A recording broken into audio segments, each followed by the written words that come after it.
রাজনৈতিক দলগুলো নির্বাচনে খেলবে আর কমিশন তাতে নিরপেক্ষ রেফারির ভূমিকা রাখতে চায় বলে মন্তব্য করেছেন প্রধান নির্বাচন কমিশনার। বলেন, খেলোয়াড়রা সহযোগিতা না করলে কমিশন নিরপেক্ষতা হারাবে, প্রশ্নবিদ্ধ হবে নির্বাচন। আগারগাঁওয়ে নির্বাচন ভবনে রাজনৈতিক দলগুলোর সঙ্গে সংলাপের প্রথম দিনে শুভেচ্ছা বক্তব্যে এসব কথা বলেন সিইসি। সে সময় নির্বাচন ও গণভোট নিয়ে মতামত তুলে ধরেন অংশ নেয়া রাজনীতিবিদরা। নাজমুল হুদার রিপোর্ট, জানাচ্ছেন সাকিবুর রহমান।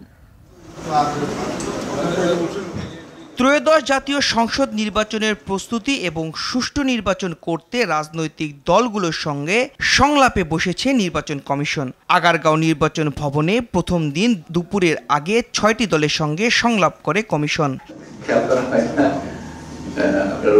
সংলাপে আরপিও সংশোধন, আচরণবিধি, পোস্টাল ভোট সহ বিভিন্ন বিষয়ে আলোচনা করে নিজ নিজ দলের সুপারিশ তুলে ধরেন প্রতিনিধিরা। তারা দ্রুতই একটি সুষ্ঠু নির্বাচনের প্রত্যাশা করে কমিশনকে নিরপেক্ষ ভূমিকা রাখার আহ্বান জানান। আমাদের দেশে যে নির্বাচন অতীতে হয়েছে, দেখা গেছে কালো টাকা, প্রভাব বিস্তার এবং হুমকি ধুমকি। এবারে নির্বাচন কমিশন তাদের দায়িত্ব সঠিকভাবে পালন করে দেশের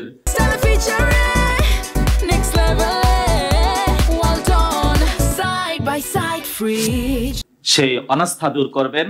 সংলাপে নির্বাচন সুষ্ঠু করতে সব রাজনৈতিক দলের সহযোগিতা প্রত্যাশা করেন নির্বাচন কমিশনাররা। রাজনৈতিক দলের নেতৃবৃন্দের সহযোগিতা ব্যতীত নির্বাচন কমিশনের ৫ জনের পক্ষে ভালো নির্বাচন উপহার দেওয়া সম্ভব নয়। সংলাপের শুরুতে প্রধান নির্বাচন কমিশনার বলেন, নির্বাচনে নিরপেক্ষ রেফারির ভূমিকা পালন করতে চাই কমিশন। নির্বাচনে খেলবেন আপনারা হবেন প্লেয়ার, আমরা রেফারির ভূমিকায়, একদম নিরপেক্ষ রেফারির ভূমিকায় আমরা থাকতে চাই।